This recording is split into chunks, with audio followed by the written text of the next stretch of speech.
Hi ಎಲ್ಲರಿಗೂ ನಮಸ್ಕಾರ, welcome back to my YouTube channel. ನಾನು ನಿಮ್ಮ ಪ್ರೀತಿಯ ಪವಿತ್ರ. ಪ್ರೀತಮ್ ತುಂಬ ಕ್ಯೂಟ್ ಆಗಿ ಕಾಣಿಸ್ತಾ ಇದ್ದಾನೆ. ಬೆಳಗ್ಗೆಯಿಂದ ವ್ಲಾಗ್ನ ಸ್ಟಾರ್ಟ್ ಮಾಡೋಕ್ಕಾಗಲಿಲ್ಲ. ಯಾಕೆ ಅಂತಂದರೆ ಇಂಡಿಪೆಂಡೆನ್ಸ್ ಡೇಗೆ ಸ್ಕೂಲ್ ರಜಾ ಇರುತ್ತೆ.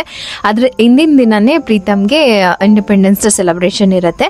ಮಕ್ಕಳನ್ನ ಶಾರ್ಪಾಗಿ ಈ ಟೈಮಲ್ಲಿ ಕರ್ಕೊಂಡು ಬಂದು ಹಾಗೆ ನೀವೇನೇ ಕರ್ಕೊಂಡು ಹೋಗ್ಬಿಡಿ ಅಂತ ಹೇಳಿದರು. ಸರಿ, ಅವ್ರಿಗೂ ಒಂದು ಎಕ್ಸ್ಪೀರಿಯನ್ಸ್, ಇದನ್ನೆಲ್ಲ ಮಿಸ್ ಮಾಡೋದು ಅಷ್ಟು ಚೆನ್ನಾಗಿರಲ್ಲ ಅಂತ ಹೇಳ್ಬಿಟ್ಟು ಕರ್ಕೊಂಡು ಹೋದ್ವಿ. ಆಮೇಲೆ ಫ್ರೀಡಮ್ ಫೈಟರ್ ಡ್ರೆಸ್ ಮಾಡಿದ್ರೆ ಚೆನ್ನಾಗಿರುತ್ತೆ ಅಂತಲೂ ಹೇಳಿದ್ರು. ಬಟ್ ನನಗೆ ಮೊದಲೇ ಮೆಸೇಜ್ ಬಂದಿತ್ತು, ಅಷ್ಟು ನಾನು ಅಬ್ಸರ್ವ್ ಮಾಡಿರಲಿಲ್ಲ, ಹಾಗಾಗಿ ಮಿಸ್ ಆಯಿತು. ನನ್ನ ಹಸ್ಬೆಂಡ್ ಎಷ್ಟಾಗುತ್ತೋ ಅಷ್ಟು ಟ್ರೈ ಮಾಡಿದ್ರು. ಎಲ್ಲ ಶಾಪಲ್ಲೂ ಬ್ಯುಸಿ ಅವತ್ತು. ಯಾಕೆಂತಂದರೆ ಪೇರೆಂಟ್ಸ್ ಆಲ್ರೆಡಿ ಆರ್ಡರ್ ಮಾಡಿ ತೊಗೊಂಡ್ಬಿಟ್ಟಿದ್ರಂತೆ. ಓನ್ ಬೈ ಮಾಡೋಣ ಅಂತಂದ್ರೂ ನಮಗೆ ಸಿಗಲಿಲ್ಲ. ಅದಕ್ಕೆ ಒಂದು ಇಂಡಿಯಾದು ಫ್ಲ್ಯಾಗಲ್ಲಿ ಒಂದು ಟೀ ಶರ್ಟ್ ಇತ್ತು, ಅದನ್ನೇ ಹಾಕಿ ಬರೀ ಯೂನಿಫಾರ್ಮಲ್ಲಿ ಹೆಂಗೆ ಕಳಿಸೋದು, ಇವತ್ತೆಲ್ಲ ಮಕ್ಕಳು ಕಲರ್ಫುಲ್ಲಾಗಿ ಬಂದಿರ್ತಾರೆ ಅಂತ ಹೇಳ್ಬಿಟ್ಟು ಅದರಲ್ಲೇ ಸ್ಕೂಲಿಗೆ ಕಳಿಸಿದ್ವಿ. ಇನ್ನು ಒಂದು 2 hours ಅಷ್ಟೇ ಪ್ರೀತಮ್ಗೆ ಕ್ಲಾಸ್ ಇದ್ದಿದ್ದು. ಅಷ್ಟರೊಳಗೆ ನಾವು ಪಿಕಪ್ ಮಾಡಬೇಕಂತ ಹೇಳಿದ್ರು. ಮನೆಗೆ ಹೋಗಿ ಮತ್ತೆ ಬರೋಷ್ಟರೊಳಗೆ ಅಲ್ಲೇ ಟೈಮ್ ಹೋಗ್ಬಿಡುತ್ತೆ ಅಂತ ಹೇಳಿ ಅಲ್ಲೇ ವೆಯ್ಟ್ ಮಾಡ್ತಾ ಇದ್ವಿ. ಕೆಫೆಟೇರಿಯಾಗೆ ಹೋಗ್ಬಿಟ್ಟು ಸ್ವಲ್ಪ ಟೀ ಕುಡಿದು ಪಪ್ಸ್ ತಿಂದ್ಬಿಟ್ಟು ಪ್ರಗತಿನೂ ಬಂದರು. ಅವ್ರಿಗೇನೋ ಬುಕ್ ಬೇಕಾಗಿತ್ತು ಅಂತ ಹೇಳಿ ಅವ್ರಿಗೂ ಕೊಡಿಸಿ, ಇನ್ನೂ ತುಂಬ ಟೈಮ್ ಇತ್ತು, ಕ್ಯಾಂಟೀನ್ಗೆ ಹೋಗಿ ಬರೋಣ ಅಂತ ಹೇಳಿ ಕ್ಯಾಂಟೀನ್ಗೂ ಹೊರಟೆ. ಜಾಸ್ತಿ ಏನು ಐಟಮ್ಸ್ ತೊಗೊಂಡು ಬರ್ತಾ ಇಲ್ಲ. ಯಾಕೆ ಅಂತ ಅಂದರೆ ಇನ್ನು ಸ್ವಲ್ಪ ದಿನದಲ್ಲೇ ಮತ್ತೆ ಮನೆ ಶಿಫ್ಟ್ ಆಗುತ್ತೆ. ಆಮೇಲೆ ಏನೇನು ಬೇಕೋ ಎಲ್ಲ ತೊಗೊಳ್ಳೋಣ. ಈಗ ಅರ್ಜೆಂಟ್ಗೆ ಏನೇನು ಬೇಕೋ ಅಂತ ಹೇಳಿ ನಾವು ಸುಮಾರು ನಮ್ಮ ಶಾಪ್ ಅಂತ ಸ್ಟಾರ್ಟ್ ಆಗಿ ಒಂದು 5 ವರ್ಷದಿಂದ ನಾವು ಕ್ಯಾಂಟೀನ್ ಕಡೆ ಹೋಗೇ ಇರಲಿಲ್ಲ. ಇವಾಗ ನೋಡಿ ಮತ್ತೆ ಅಲ್ಲಿಗೆ ಹೋಗೋ ಪರಿಸ್ಥಿತಿ ಬಂದಿದೆ. ಅಲ್ಲಿಗೆ ಹೋಗಿ ಐಟಮ್ಸ್ನೆಲ್ಲ ಇನ್ಮೇಲೆ ರೆಗ್ಯುಲರಾಗಿ ತೊಗೋಬೇಕು ಅಂತ ಅಂದ್ಕೊಂಡ್ವಿ. ಇಲ್ಲೇನಂತಂದರೆ ನಮಗೆ ಅಂದ್ಕೊಂಡಂಗೆ ಎಕ್ಸ್ಪೆಕ್ಟ್ ಮಾಡ್ದಂಗೆ ಎಲ್ಲ ಐಟಮ್ ಸಿಗುತ್ತೆ ಅಂತ ಹೇಳೋಕ್ಕಾಗಲ್ಲ. ಅದು ಒಂದು ಮೈನಸ್ ಪಾಯಿಂಟು. ಏನಿರುತ್ತೋ ಅದರಲ್ಲೇ ಇದು ಮಾಡಬೇಕು. ಸಿಕ್ಕಿಲ್ಲ ಅನ್ನೋದನ್ನು ನಾವು ಔಟ್ಸೈಡ್ ತೊಗೊಳ್ಬೇಕಾಗತ್ತೆ. ಹಾಗಾಗಿ ಏನು ಬೇಕೋ ಮೇನ್ ಸ್ವಲ್ಪ ಈಗ ಎಮರ್ಜೆನ್ಸಿಗೆ ಬೇಕಾಗಿರೋ ಅಷ್ಟು ಒಂದಿಷ್ಟು ಐಟಮ್ನ ತೊಗೊಂಡು ಪ್ರೀತಮ್ನ ಕರ್ಕೊಂಡು ಹಾಗೆ ಮನೆಗೆ ಹೋಗೋಣ ಅಂತ ಹೇಳಿ ನಮ್ಮ ಶಾಪಿಂಗ್ ಕೂಡ ಮುಗಿಸ್ಕೊಂಡ್ವಿ.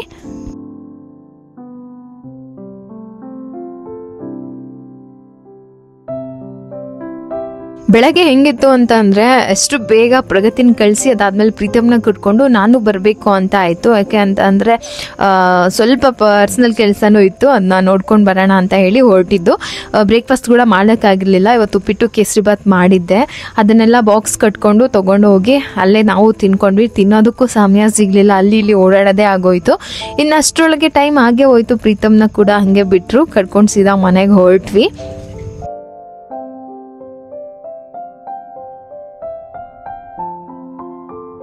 ಬೆಳಗ್ಗೆ ನಾನು ಫ್ರೆಶಪ್ ಆಗಿ ಹೋಗಿ ಬಂದ ತಕ್ಷಣ ನಾನು ಮತ್ತೆ ಫ್ರೆಶಪ್ ಆಗ್ತೀನಿ.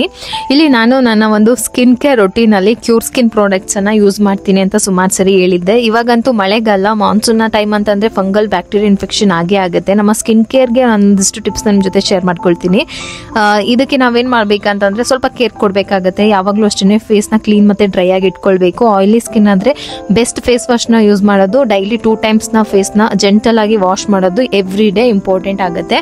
ಮತ್ತು ಹೆವಿ ಮೇಕಪ್ ಅನ್ನ ನಾವು ಮಾಡ್ದಲೇ ಇರೋದು ಬೆಸ್ಟ್ ಮಾನ್ಸೂನ್ ಟೈಮಲ್ಲಿ.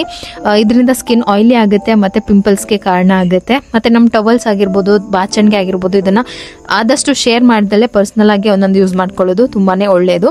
ನನಗಿಲ್ಲಿ ಒಂದು ಹೈಡ್ರೇಷನ್ ಜೆಲ್ ಕೊಟ್ಟಿರ್ತಾರೆ, ಅದನ್ನು ಯೂಸ್ ಮಾಡಿ ಮತ್ತೆ ನಾನು ಸನ್ಸ್ಕ್ರೀನ್ ಹಾಕೊಳ್ತೀನಿ. ಯಾಕೆಂದರೆ ಹೊರಗಡೆ ಹೋಗೋ ಪ್ಲಾನ್ ಇತ್ತು. ಮತ್ತು ಹಾಗಾಗಿ ಇದಿಷ್ಟೇ ಸಾಕಾಗುತ್ತೆ ನನ್ನ ಸ್ಕಿನ್ ಕೇರಲ್ಲಿ. ಆ್ಯಂಡ್ ಬೆಸ್ಟ್ ಫೇಸ್ ವಾಶ್ ಕೂಡ ಇದಾಗಿರುತ್ತೆ. ಫಾರ್ಮ್ ಫೇಸ್ ವಾಶ್ ಯಾವಾಗಲೂ ಮೈಲ್ಡ್ ಆಗಿರುತ್ತೆ.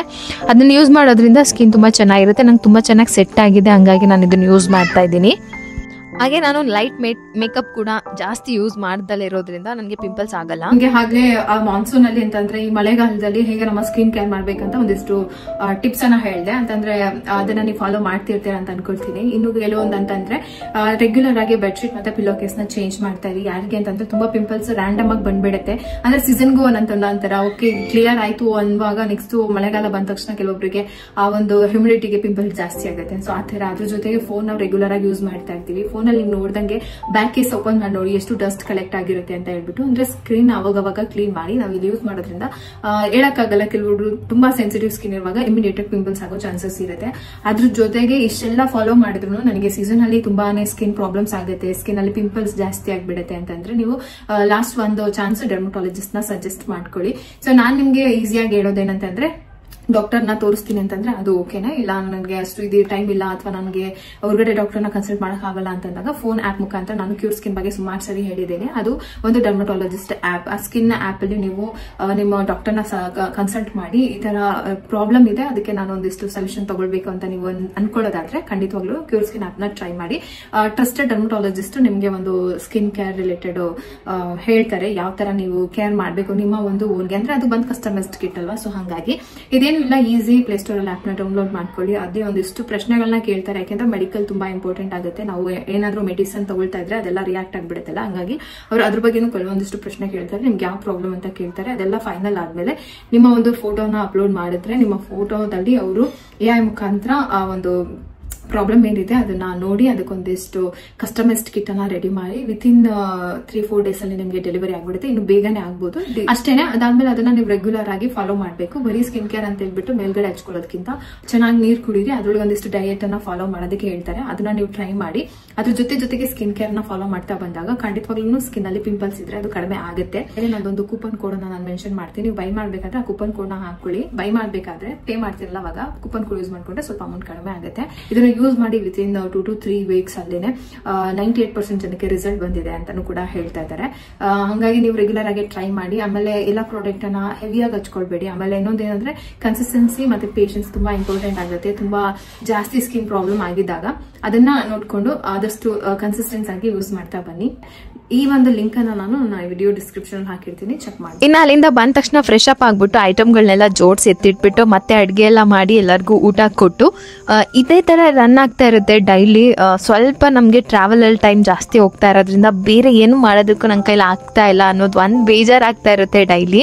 ಆದರೂ ಕೂಡ ನನ್ನ ಟೈಮನ್ನು ಎಷ್ಟು ಬೆಸ್ಟಾಗಿ ಯುಟಿಲೈಸ್ ಮಾಡ್ಕೊಳ್ಳೋಕೆ ಸಾಧ್ಯನೋ ಅಷ್ಟು ಯುಟಿಲೈಸ್ ಮಾಡ್ಕೊಳ್ಳೋಕ್ಕೆ ಟ್ರೈ ಮಾಡ್ತಾ ಇರ್ತೀನಿ.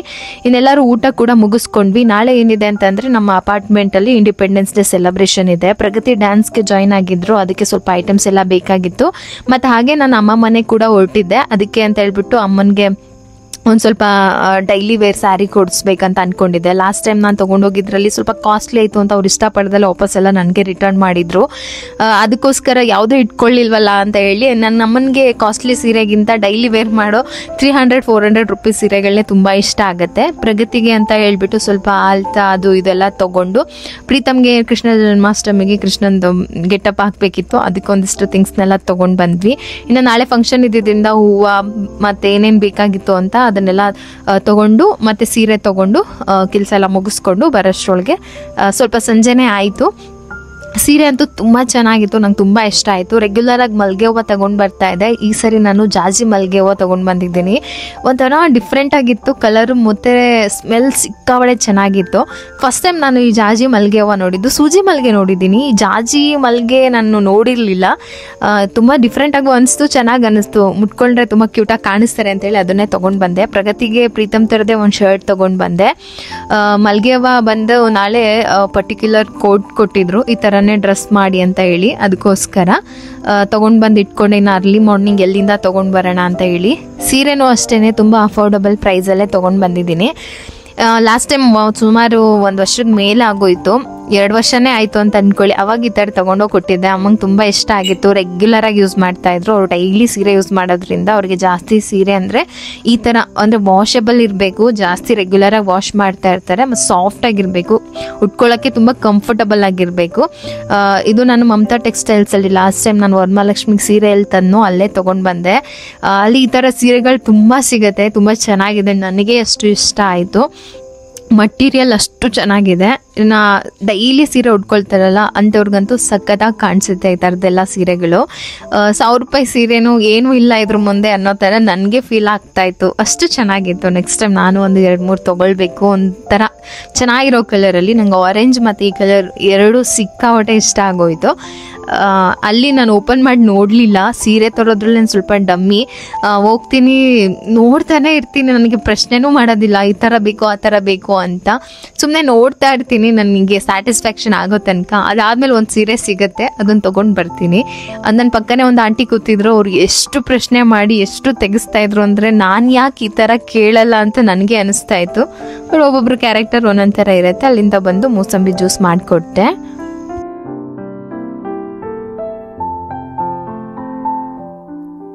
ಇನ್ನು ಹಾಗೆ ನೆಕ್ಸ್ಟ್ ಡೇ ವ್ಲಾಗ್ನ ಕಂಟಿನ್ಯೂ ಮಾಡ್ತಾ ಇದ್ದೀನಿ. ಇವತ್ತು ಪ್ರಗತಿ ಡ್ಯಾನ್ಸ್ ನೋಡೋದಕ್ಕೆ ನಾನು ಕೂಡ ಕಾಯ್ತಾ ಇದ್ದೀನಿ. ಆಮೇಲೆ ಇವತ್ತು ಈ ಡ್ಯಾನ್ಸ್ನ ಮಾಡ್ತಾ ಇರೋದಕ್ಕೆ ಒಂದು ರೀಸನ್ ಏನಂತಂದರೆ, ಈ ಫ್ಲ್ಯಾಟಲ್ಲಿ ನೆಕ್ಸ್ಟ್ ಯಾವುದೇ ಪ್ರೋಗ್ರಾಮ್ಗೆ ನಾವು ಇರೋದಿಲ್ಲ.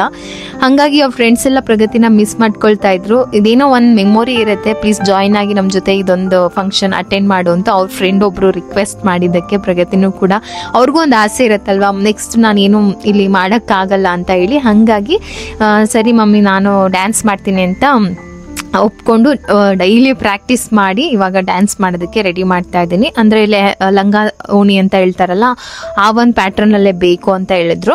ಇಲ್ಲಿ ಹೆಂಗೆ ಅಂತ ಅಂದರೆ ಇರೋದ್ರಲ್ಲೂ ಅಡ್ಜಸ್ಟ್ ಮಾಡ್ಕೊಂಡು ಮಾಡ್ಬೋದು. ಇಲ್ಲ ಇದೇ ಥರ ಪರ್ಫೆಕ್ಟ್ ಕಾಸ್ಟ್ಯೂಮ್ ಬೇಕು ಅಂತಂದರೆ ನಾವು ತೊಗೊಂಡು ಬರಬೇಕು. ಲಾಸ್ಟ್ ಟೈಮ್ ಒಂದ್ಸರಿ ಇದೇ ಥರ ಬೇಕು ಅಂದಾಗ ನಾನು ಈ ಯೆಲ್ಲೋ ಕಲರ್ದು ಸ್ಕರ್ಟ್ ತೊಗೊಂಡು ಬಂದಿದ್ದೆ. ಈ ಸರಿನೂ ಅದನ್ನೇ ಹಾಕ್ಕೊಂಡಿದ್ದಾರೆ. ಕರ್ಲ್ ಮಾಡೋಣ ಚೆನ್ನಾಗಿ ಕಾಣಿಸುತ್ತೆ ಅಂತ ಹೇಳ್ಬಿಟ್ಟು ಕರ್ಲ್ ಮಾಡ್ತಾ ಇದ್ದೆ. ಸುಟ್ಟೋಗ್ಬಿಡುತ್ತೆ ಅಂತ ಪ್ರಗತಿ ಎದ್ರುಕೊಂಡು ನಾನು ಕರ್ಲ್ ಮಾಡೋಷ್ಟ್ರೊಳಗೆ ಅರ್ಧ ಗಂಟೆ ಆಯಿತು. ಪ್ರಗತಿಗೆ ಕರ್ಲ್ ಮಾಡಿದ್ರು ಕೂದಲು ನಿಲ್ಲೋದಿಲ್ಲ ಕರ್ಲ್ಸು. ಹೆಂಗೋ ನಾನು ಒಂದಿಷ್ಟು ಟ್ರೈ ಮಾಡಿ ಹೇರ್ ಸ್ಟೈಲ್ ಎಲ್ಲ ಸೆಟ್ ಮಾಡಿ ಮೇಕಪ್ ಕೂಡ ನಾನೇ ಮಾಡಿ, ಅಂದರೆ ಎಲ್ಲ ಫೋಟೋಸ್ ಎಲ್ಲ ರೆಫರ್ ಮಾಡಿದರು. ಈ ಥರ ಮೇಕಪ್, ಈ ಥರ ಜ್ಯುವೆಲರೀಸು ಮತ್ತು ಈ ಥರ ಡ್ರೆಸ್ ಕೋಡ್ ಇರುತ್ತೆ ಅಂತ ಹೇಳಿ. ನನ್ನ ಕೈಲಾದಷ್ಟು ನಾನು ಬೆಸ್ಟಾಗಿ ಮಾಡಿದ್ದೀನಿ ಅಂತ ಅಂದ್ಕೊಳ್ತೀನಿ.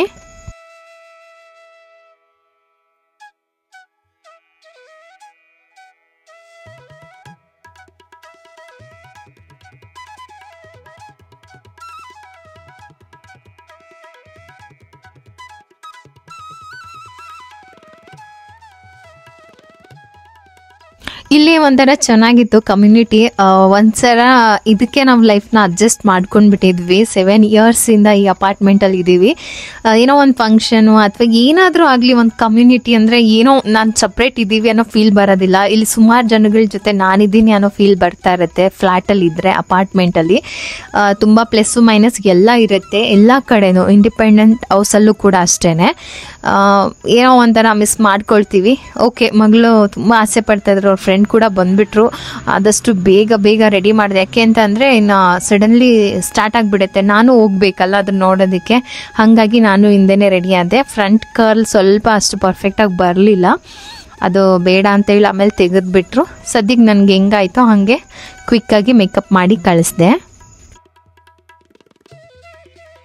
ಅಲ್ಲಿಂದ ಬಂದು ನಾನು ಕೂಡ ರೆಡಿ ಆದೆ. ಸೇಮ್ ಪ್ರಗತಿಗೆ ಏನು ಶರ್ಟ್ ತೊಗೊಂಡು ಬಂದಿದ್ವಲ್ಲ, ಅದು ಪ್ರಗತಿ ಹಾಕ್ಕೊಳ್ಳಿಲ್ಲ. ಸರಿ ನಾನು ಪ್ರೀತಮ್ ಒಂದೇ ಥರ ಮ್ಯಾಚ್ ಮಾಡಿ ಹಾಕ್ಕೊಂಡು ಹೋಗೋಣ ಅಂತ ಹೇಳ್ಬಿಟ್ಟು ಅದನ್ನು ನಾನೇ ಹಾಕ್ಕೊಂಡೆ. ತುಂಬ ಚೆನ್ನಾಗಿತ್ತು.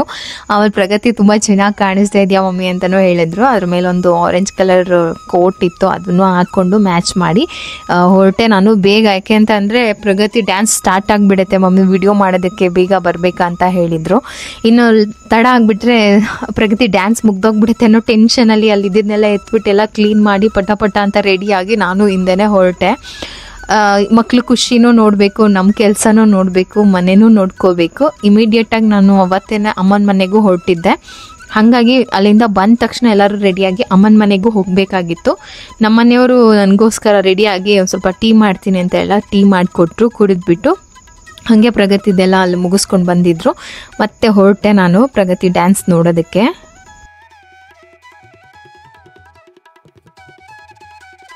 ಒಂದು ಖುಷಿ ಏನಂತ ಅಂದರೆ ಮಕ್ಕಳು ತಾವಾಗೇ ಇನಿಷಿಯೇಟಿವ್ ಆಗಿ ತೊಗೊಂಡು, ಇಲ್ಲ ನಾನು ಪ್ರೋಗ್ರಾಮಲ್ಲಿ ಪಾರ್ಟಿಸಿಪೇಟ್ ಮಾಡ್ತೀನಿ, ಇಲ್ಲ ನಾನು ಇಷ್ಟು ಜನದ ಮುಂದೆ ಡ್ಯಾನ್ಸ್ ಮಾಡ್ತೀನಿ ಅನ್ನೋ ಒಂದು ಖುಷಿಯಲ್ಲಿ ಮುಂದಕ್ಕೆ ಹೋಗ್ತಾರಲ್ಲ, ಅದು ನೋಡೋದಕ್ಕೆ ಒಂಥರ ಖುಷಿ. ಹೀಗೆ ಹೋಗಲಿ ಎಲ್ಲ ಫೀಲ್ಡಲ್ಲೂ ಅವ್ರು ಮುಂದಕ್ಕೆ ಅಂತ ಅನಿಸ್ತಾ ಇರುತ್ತೆ. ಇವಾಗ ಫ್ಲಾಗ್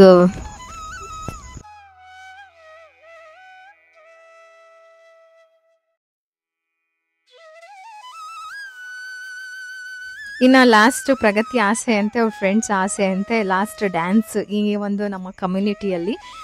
ಅದು ಇಂಡಿಪೆಂಡೆನ್ಸ್ ಡೇಗೆ ಬರುತ್ತೆ ಅಂತ ಅಂದ್ಕೊಂಡಿರಲಿಲ್ಲ. ಸೊ ಡ್ಯಾನ್ಸ್ ಆಡಿ ಒಂದು ಗುಡ್ ಬೈ ಹೇಳೋದು, ಹೊರಡೋದು ಅಷ್ಟೇ.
ಅಲ್ಲಿಂದ ನಾನು ಇಮಿಡಿಯೇಟಾಗಿ ಮನೆಗೆ ಬಂದುಬಿಟ್ಟೆ. ಇನ್ನೂ ಸುಮಾರು ಪ್ರೋಗ್ರಾಮ್ಸ್ ಎಲ್ಲ ಇತ್ತು. ಪ್ರಗತಿದು ಒಂದಿಷ್ಟು ಡ್ಯಾನ್ಸ್ ಮತ್ತು ಒಂದಿಷ್ಟು ಡ್ಯಾನ್ಸ್ ಎಲ್ಲ ನೋಡಿ ಒಂದು ಸ್ವಲ್ಪ ಹೊತ್ತಿದ್ದೆ. ಅದಾದಮೇಲೆ ಪ್ರೀತಮ್ ಅಲ್ಲಿ ಇರ್ತಾ ಇರಲಿಲ್ಲ.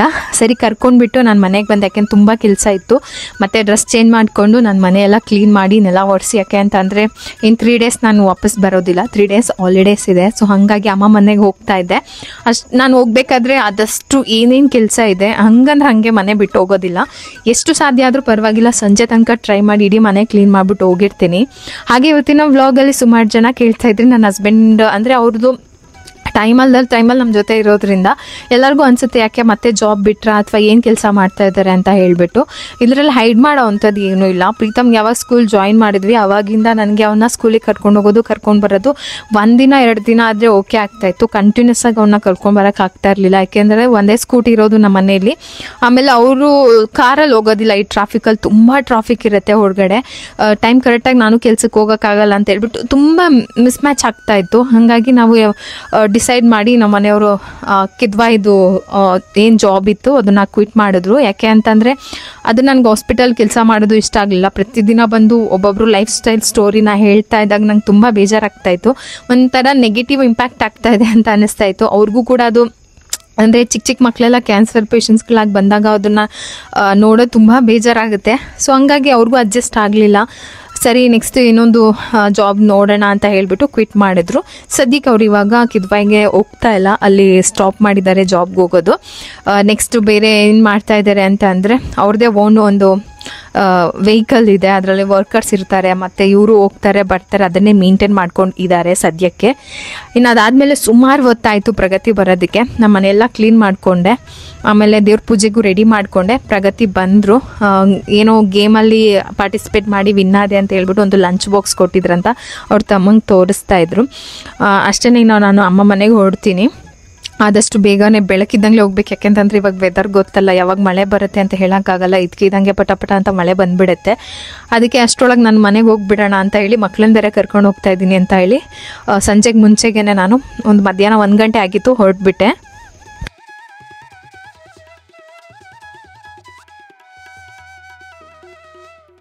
ಸೊ ಇದಾಗಿತ್ತು. ಲೈಫಲ್ಲಿ ಅಪ್ಸ್ ಆ್ಯಂಡ್ ಡೌನ್ಸ್ ಇದ್ದೇ ಇರುತ್ತೆ. ಯಾವಾಗಲೂ ನಮ್ಮ ತಲೆ ಮೇಲೆ ಏನೋ ಕಲ್ ಚಪ್ಪಡಿ ಬಿದ್ದಿದೆ ಅನ್ನೋ ಥರ ಕುತ್ಕೊಳ್ಳೋಕ್ಕಾಗಲ್ಲ. ಸುಮಾರು ಜನ ಹೇಳ್ತಾರೆ ಎಲ್ಲ ಚೆನ್ನಾಗಿರೋರು ಏನು ಬೇಕಾದರೂ ಮಾಡ್ಬೋದು ಅಂತ. ಎಲ್ಲ ಚೆನ್ನಾಗಿರೋರು ಯಾರೂ ಇಲ್ಲ ಅಂತ ನನಗನ್ಸುತ್ತೆ. ಭೂಮಿ ಮೇಲೆ ಎಷ್ಟೇ ಕೋಟ್ಯಾಧೀಶ್ವರ ಇದ್ರೂ ಅವ್ನಿಗೊಂದು ಏನೋ ಮೈನಸ್ ಪಾಯಿಂಟ್ ಅಂತ ಇದ್ದೇ ಇರುತ್ತೆ. ಅಥವಾ ಅವ್ನ ಮನಸ್ಸಲ್ಲಿ ಏನೋ ಅವ್ನಿಗೆ ನೋವು ಇದ್ದೇ ಇರುತ್ತೆ. ಅಥವಾ ಏನೋ ಒಂದು ಕೊರತೆ ಅಂತ ದೇವ್ರು ಕೊಡ್ತಾನೆ. 100% ಖುಷಿ ಯಾರಿಗೂ ಕೊಟ್ಟಿರೋದಿಲ್ಲ. ಆದರೆ ನಾವು ಖುಷಿಯಾಗಿದ್ದೀವಿ ಅಂತ ಅಂದ್ಕೊಂಡು ನಾವು ಖುಷಿಯಾಗಿ ಇರಬೇಕು. ರೆಡಿ ಏನದು ಬಾಯಲ್ಲಿ ಅಜ್ಜು ನಿನ್ನನ್ನು ಬಿಟ್ಟು ಹೋಗ್ತೀನ ನಾನು. ನೀನ್ ಡ್ಯಾಡಿ ಜೊತೆ ಇಲ್ಲೇ ಇರ್ತೀಯಾ? ಯಾಕೆ ಡ್ಯಾಡಿ ಹೋಗ್ಬಿಡ್ತಾರ? ಇನ್ನು ಅಮ್ಮ ಮನೇಲಿ ಒಂದು ಪೂಜೆ ಇತ್ತು. ಆ ಪೂಜೆಗೋಸ್ಕರ ಅಂತಲೇ ನಾವೆಲ್ಲರೂ ಹೊರಡ್ತಾ ಇರೋದು. ನನ್ನ ಹಸ್ಬೆಂಡು ಹಿಂದಿನ ದಿನ ಬರ್ತಾರೆ. ಇವಾಗಲೇ ಬಂದು ಏನು ಮಾಡೋದು, ಇನ್ನೂ 2 days ಇದೆ ಅಂತ ಹೇಳ್ಬಿಟ್ಟು ಅವರಲ್ಲೇ ಉಳ್ಕೊಂಡ್ರು. ನಾನು ಮಕ್ಳನ್ನ ಕರ್ಕೊಂಡು ಹೊರಟೆ. ಇವಾಗಂತೂ ಸಂಜೆ ಯಾವುದು ಬೆಳಗ್ಗೆ ಯಾವುದು ಮಧ್ಯಾಹ್ನ ಯಾವುದು ಅಂತಲೇ ಗೊತ್ತಾಗೋದಿಲ್ಲ. ವೆದರ್ ತುಂಬ ಚೆನ್ನಾಗಿದೆ ಅಂತ ಅನಿಸುತ್ತೆ. ಆದರೆ ಪದೇ ಈ ಥರ ಚಿಟಿ ಮಳೆ ಬರ್ತಾ ಇದ್ರೂ ಕಷ್ಟನೇ. ಇದು ಒಂದು ನಮಗೆ ಸ್ಕೂಲಲ್ಲಿ ಪಾಠ ಇತ್ತು. ಬೇಸಿಗೆ ಬಂದರೆ ಹೆವಿ ಬೇಸಿಗೆ ಅಂತ ಗೊಳ್ಗಾಡ್ತಾರೆ. ಮಳೆ ಬಂದರೆ ಅಪ್ಪ ಈ ಮಳೇಲಿ ಹೆಂಗಪ್ಪ ಅಂತಾರೆ. ಚಳಿಗಾಲ ಅಂದರೆ ಈ ಚಳಿಯಲ್ಲಿ ಇರೋಕ್ಕಾಗಲ್ಲ ಅಂತಾರೆ. ಒಟ್ಟು ಜನಕ್ಕೆ ಹೆಂಗಿದ್ರೂ ಕಷ್ಟನೇ. 3 ಕಾಲನೂ ಅಡ್ಜಸ್ಟ್ ಮಾಡ್ಕೊಳ್ಳಲ್ಲ ಅಂತ. ಹಾಗಾಗಿದೆ ನಮ್ಮ ಕತೆ. ಇವಾಗ ಇಲ್ಲಿಂದ ನಾವು ಮನೆಗೆ ರೀಚ್ ಆದ್ವಿ.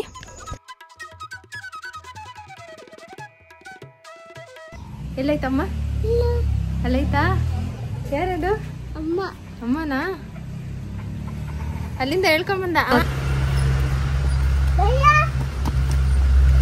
ಬಾ ಬಾಯಿಲಿ ಇಲ್ಲಿದ್ದೀನಿ ಅಂತ ಕರಿತಾಳ ನೋಡು.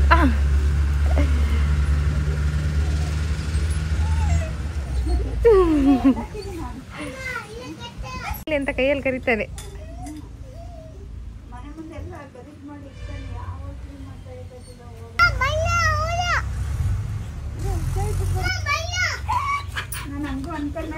ನಿಧಾನ ಗಿಳಿಗೆ ನೋಡ್ದೆ ಅಮ್ಮ.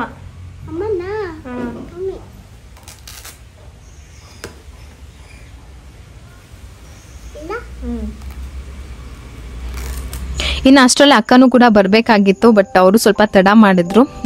ಅಷ್ಟರೊಳಗೆ ನಾನು ಅಮ್ಮನ ಬಂದ್ವಿ. ಅಮ್ಮ ಕಾಫಿ ಟೀ ಎಲ್ಲ ಮಾಡಿಕೊಟ್ರು, ನನಗೋಸ್ಕರ ಅಡುಗೆ ಎಲ್ಲ ಮಾಡಿ ಇಟ್ಟಿದ್ರು, ಊಟ ಎಲ್ಲ ಮಾಡಿದ್ವಿ. ಅಷ್ಟರೊಳಗೆ ಅಕ್ಕನೂ ಮತ್ತು ಅನೀಶ್ ಇಬ್ರು ಬಂದರು. ಇವನಿಗೋಸ್ಕರ ನಾವು ರಾಖಿ ಹಬ್ಬ ಕೂಡ ಸೆಲೆಬ್ರೇಟ್ ಮಾಡಿರಲಿಲ್ಲ ಮನೆಯಲ್ಲಿ.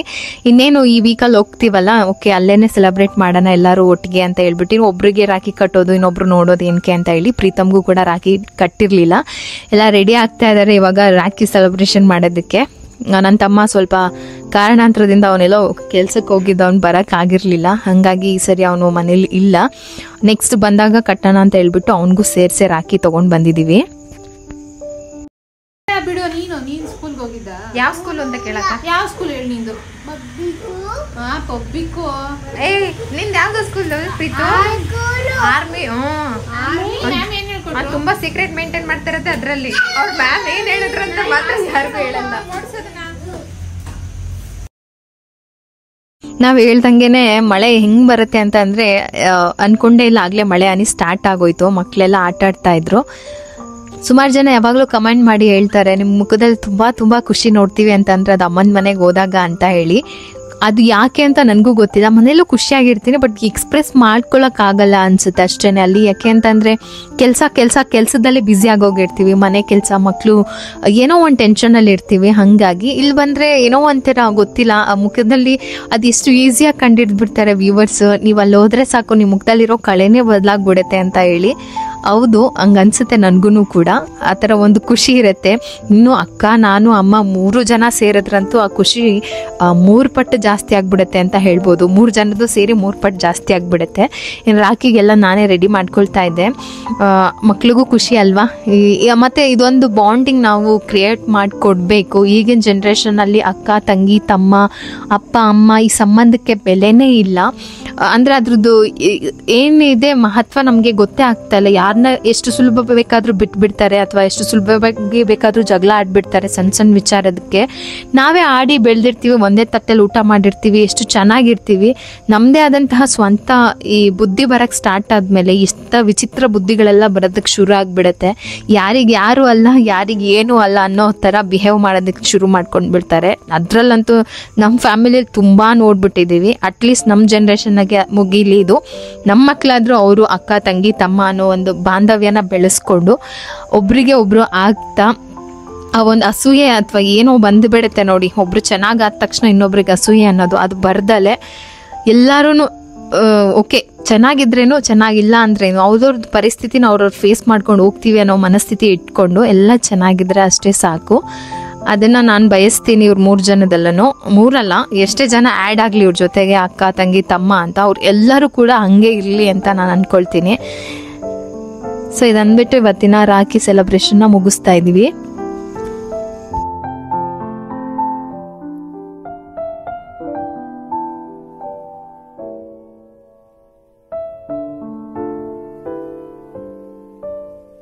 ಹಾಗೆ ನಾಳೆ ಮತ್ತೆ ಅಮ್ಮನ ಮನೆಯ ವ್ಲಾಗ್ ಮತ್ತೆ ಬರುತ್ತೆ. ಏನು ಪೂಜೆ, ಯಾಕೆ, ಏನು ಅಂತ ಹೇಳ್ಬಿಟ್ಟು ನೆಕ್ಸ್ಟ್ ವ್ಲಾಗಲ್ಲಿ ಹೇಳ್ತೀನಿ. ಎಲ್ಲರೂ ಕೂಡ ಸೇರಿದ್ದು ನಮಗೊಂಥರ ಖುಷಿ ಇದೆ.